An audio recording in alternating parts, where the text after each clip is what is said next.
ನಮಸ್ಕಾರ ಸ್ನೇಹಿತರೆ, ಕನ್ನಡ ಕ್ರಿಕೆಟ್ ಮಗ ಚಾನಲ್ಗೆ ತಮಗೆಲ್ಲ ಸ್ವಾಗತ. ಬನ್ರಿ ಇವತ್ತಿನ ವಿಷಯ ಬಗ್ಗೆ ನಾವು ಚರ್ಚೆ ಮಾಡ್ತೀವಿ. ಅಂದರೆ ನಿನ್ನೆ ನಡೆದಂಥ RCB ಮತ್ತು KKR ನಡುವಿನ ಅದ್ಭುತವಾದಂಥ ಪಂದ್ಯದಲ್ಲಿ ವಿರಾಟ್ ಕೊಹ್ಲಿ ಅವರು ಔಟ್ ಆಗಿದ್ದ ರೀತಿಯನ್ನು ಕಂಡು ಅಂಪೈರ್ ಅವರು ಪಂದ್ಯ ಮುಗಿದ ನಂತರ ತನ್ನ ಬಳಿ ಕರೆದುಕೊಂಡು ಏನೆಲ್ಲ ಹೇಳಿದ್ದಾರೆ ಈ ವಿಡಿಯೋದಲ್ಲಿ ನಿಮ್ಮ ಜೊತೆ ಚರ್ಚೆ ಮಾಡ್ತೀವಿ. ಹಾಗೆ ಈ ಪಂದ್ಯದ ಕೂಡ ಹೈಲೈಟ್ಸ್ ಕೂಡ ಚರ್ಚೆ ಮಾಡ್ತೀವಿ. ಚರ್ಚೆ ಮಾಡೋಕ್ಕಿಂತ ಮುಂಚೆ ನೀವೇನು ಮಾಡ್ತೀರಾ ಅಂದರೆ ವಿರಾಟ್ ಕೊಹ್ಲಿ ಔಟ್ ಇದ್ರಾ ಅಥವಾ ನಾಟ್ ಔಟ್ ಇದ್ರಾ ಎಂಬುದು ಕೂಡ ಕಮೆಂಟ್ ಮಾಡಿರಿ. ಎಲ್ಲ ಗೊಂದಲಮಯ ಆಗ್ತಾ ಇದೆ. ಇದು ಕೆಲವೊಬ್ರು ನಾಟ್ ಔಟ್ ಅಂತ ಹೇಳ್ತಾ ಇದ್ದಾರೆ, ಕೆಲವೊಬ್ರು ಔಟ್ ಅಂತ ಹೇಳ್ತಾ ಇದ್ದಾರೆ. ನಿಯಮದ ಪ್ರಕಾರ ಔಟ್ ಅಂತ ಹೇಳ್ತಾರೆ, ಕೆಲವೊಬ್ರು ನಾಟ್ ಔಟ್ ಅಂತ ಹೇಳ್ತಾರೆ. ನಿಮ್ಮ ಪ್ರಕಾರ ವಿರಾಟ್ ಕೊಹ್ಲಿ ಅವರು ನಿನ್ನೆ ಔಟ್ ಇದ್ರಾ? ಒಂದು ವೇಳೆ ನಾಟ್ ಔಟ್ ಇದ್ದರೆ RCB ಗೆಲ್ತಿತ್ತು.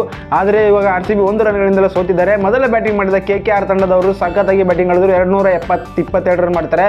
ಇದನ್ನು ಗುರಿ ಬೆನ್ನತ್ತೆ ನಮ್ಮ RCB ತಂಡದವರು ಸಖತ್ತಾಗಿ 221 ಸೆಂಚುರಿ. ಕೊನೆಯ ಓವರ್ನಲ್ಲಿ ಕರಣ್ ಶರ್ಮಾ ಅವರು 3 ಸಿಕ್ಸರ್ ಹೊಡೆದು ಔಟ್ ಆಗ್ತಾರೆ. ಒಂದು ಸಂದರ್ಭದಲ್ಲಿ ಔಟ್ ಆಗ್ತಿರ್ಲಿಲ್ಲ ಅಂದರೆ ಆರಾಮಾಗಿ ನಮ್ಮ RCB ತಂಡ ಗೆಲ್ತೀರಿ ಅಂತ ಕೂಡ ಹೇಳಬಹುದಾಗಿದೆ. ಇದು ಔಟ್ ಆಗ್ತಾರೆ, ಔಟ್ ಆಗಿದ ನಂತರ ರನ್ಔಟ್ ಆಗ್ತಾರೆ ಕೊನೆಯದಿ ಫರ್ಗೂಸನ್ ಅವರು. ಹಾಗಾಗಿ ನಮ್ಮ RCB ತಂಡಕ್ಕೆ ದೊಡ್ಡ 1 ರನ್ನಿಂದ ಸೋಲ್ತಾರೆ.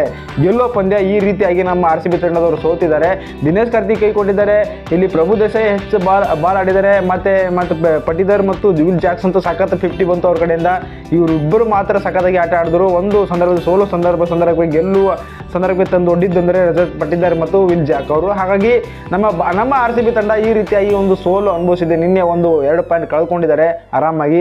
ಸ್ನೇಹಿತರೆ, ಇನ್ನೂ 6 ಪಂದ್ಯ ಗೆದ್ದರೆ ಕ್ವಾಲಿಫೈರ್ ಆಗ್ತಾರೆ. 14 ಪಾಯಿಂಟ್ ಆಗುತ್ತೆ ಎಂಬುದು ಕೂಡ ಕಮಿಟ್ ಮಾಡಿರಿ. ಇಲ್ಲಿ ಮೊದಲನೇದಾಗಿ ಹೇಳ್ಬೇಕಂದ್ರೆ ಇವಾಗ ನಮ್ಮ RCB ಕಡೆಯಿಂದ ಪಂದ್ಯ ಮುಗಿದ ನಂತರ ನೋಡ್ಬೋದು, ಇಮೇಜ್ನ ನೋಡ್ಬೋದು. ಆದರೆ ಒಂದು ಚಿಕ್ಕ ಒಂದು ವಿಡಿಯೋ ಹಾಕಿದ್ದೀನಿ. ಆ ವಿಡಿಯೋದಲ್ಲಿ ನೋಡ್ಬೋದು, ಯಾಕಂದರೆ ದೊಡ್ಡದಾಗಿ ಹಾಕೋಕ್ಕಾಗಲ್ಲ. ಆ ವಿಡಿಯೋದಲ್ಲಿ ನೋಡಿದರೆ ನೀವು ಕೂಡ ಅಂದರೆ ಅಂಪೈರ್ ಅವರು ವಿರಾಟ್ ಕೊಹ್ಲಿ ಹೋಗುವ ಸಂದರ್ಭದಲ್ಲಿ ಕರೆಸ್ಕೊಳ್ತಾರೆ. ಇದು ಔಟ್ ಇತ್ತು ವಿರಾಟ್ ಕೊಹ್ಲಿ, ಸುಮ್ಮನೆ ನೀವು ಕೋಪಿಷ್ಟ ಆಗಬೇಡ್ರಿ ಅಂತ ಒಂದು ಸಮಾಧಾನ ಮಾಡ್ತಾ ಇದ್ರು. ಯಾವ ರೀತಿ ಅಂದರೆ ನಿಯಮದ ಪ್ರಕಾರ ಇದು ಔಟ್ ಅಂತ ಅಂಪೈರ್ ಹೇಳ್ತಿದ್ದಾರೆ. ವಿರಾಟ್ ಕೊಹ್ಲಿ ಇವರು ಮೇಲೆ ಹೋಗುತ್ತೆ, ನಿಯಮದ ಪ್ರಕಾರ ಯಾವ ರೀತಿಯಾಗಿ ಔಟ್ ಇರುತ್ತೆ ಅಂತ ಹೇಳಿದಾಗ ಅದು ಬಾಲು ನೀವು ಮುಂದೆ ಬಂದು ಆಡಿದಿರಿ, ಅದಕ್ಕಾಗಿ ಸ್ವಲ್ಪ ಮುಂದೆ ಬಂದು ಆಡಿದಿರಿ, ಅದಕ್ಕಾಗಿ ನೀವು ಔಟ್ ಆಗಿದ್ದೀರಿ. ಯಾಕಂದರೆ ಮುಂದೆ ಆಡಿದಾಗ ಬಾಲ್ ಮೇಲಕ್ಕಿರುತ್ತೆ, ಹಿಂದ್ಗಡೆ ಸರಿದಾಗ ಬಾಲು ಕೆಳಗಡೆ ಹೋಗುತ್ತೆ, ಸ್ಟ್ಯಾಂಪಿನ ಲೆವೆಲ್ ಹೋಗುತ್ತೆ ಅಂತ ಅವರು ಸಮಜಾಯಿಸಿ ಅವರನ್ನು ಈ ರೀತಿಯಾಗಿ ಹೇಳಿದ್ದಾರೆ. ವಿರಾಟ್ ಕೊಹ್ಲಿ ಅವನು ಈ ರೀತಿಯಾಗಿ ಹೇಳಿದ್ದಾರೆ, ನೀವು ನಿಯಮದ ಪ್ರಕಾರ ಔಟ್ ಇತ್ತು, ಅದಕ್ಕಾಗಿ ನಾನು ಔಟ್ ಕೊಟ್ಟಿದ್ದೀನಿ, ನಮ್ಮ ಮೇಲೆ ಕೋಪ ಆಗಬೇಡ್ರಿ ಅಂತ ಒಂದು ಈ ರೀತಿಯಾಗಿ ಸಮಾಧಾನ ಮಾಡಿದ್ದಾರೆ.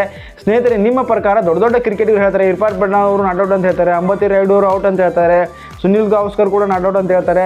ದೊಡ್ಡ ಆಟಗಾರರು ಔಟ್ ಅಂತ ಕೆಲವೊಬ್ರು ಹೇಳ್ತಾರೆ, ಔಟ್ ಇಲ್ಲ ಅಂತ ಕೆಲವೊಬ್ರು ಹೇಳ್ತಾರೆ. ಒಂದು ಸಂದರ್ಭದಲ್ಲಿ ಔಟ್ ಇತ್ತು ಅಂದರೆ ಪರವಾಗಿಲ್ಲ, RCB ಸೋತಿದೆ.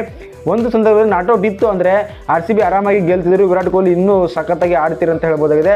ಏನಂತೀರಿ ಸ್ನೇಹಿತರೆ, ವಿರಾಟ್ ಕೊಹ್ಲಿ ಔಟ್ ಅಥವಾ ನಾಟ್ ಔಟ್ ಎಂಬುದು ಕೂಡ ಕಮಿಟ್ ಮಾಡಿರಿ.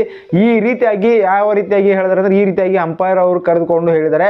ಏನಂತೀರಿ ಸ್ನೇಹಿತರೆ, ಕಮಿಟ್ ಮಾಡಿರಿ. ಸಾಧ್ಯವಾದಲ್ಲಿ ಈ ಚಾನಲ್ ತಮಗೆ ಇಷ್ಟವಾದಲ್ಲಿ ಚಾನಲ್ ಕೂಡ ಸಬ್ಸ್ಕ್ರೈಬ್ ಆಗಿರಿ, ಸಪೋರ್ಟ್ ಮಾಡಿರಿ. ಧನ್ಯವಾದಗಳು. ಸಿಗೋಣ್ರಿ ಮುಂದಿನ ವಿಡಿಯೋದಲ್ಲಿ. ಬಾಯ್, ಟೇಕ್ ಕೇರ್.